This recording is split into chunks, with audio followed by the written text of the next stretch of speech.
Lyari town में खवातीन, बच्चों और बुजुर्गों को जहां फ़ज़ाई आलूदगी से पाक माहौल फराहम करने के लिए म्युनिसिपल कमिश्नर हम्माद अंडी खान मुस्तकिल तौर पर मसरूफ़ दिखाई देते हैं, उन्होंने नूरानी पार्क की तकमील जो आखिरी मरहले में उसका भी दौरा किया और यकीनी तौर पर पार्क की आराइश जो तज़ीन और आराइश की जा रही थी उसका मुआयना भी करते रहे और हिदायतें भी जारी करते रहे। Municipal commissioner Lyari town Hammad Andi Khan के हमरा बिलावल भुट्टो के मीडिया एडवाइज़र वक़ास शौकत, पीपल्स पार्टी के रहनुमा शकील चौधरी, यूसी के chairman Inayatullah Marwat, vice chairman Shakeel Gagar, Yasir Baloch ने पार्क की तामीराती काम की तकमील के बाद आराइशी अमल का जायजा लिया।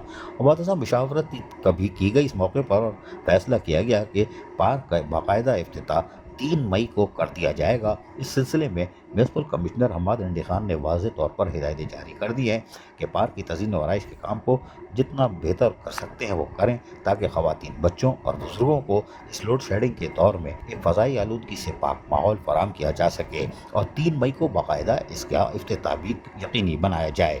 अजीज़ आरिफ, KBS बलदियाती न्यूज़, कराची। ऐसी ही खूबसूरत वीडियोस फ्यूचर में हासिल करने के लिए रेड बटन पर क्लिक करके और बेल आइकॉन को प्रेस करके हम सबके सब्सक्राइबर बनना मत भूलिए।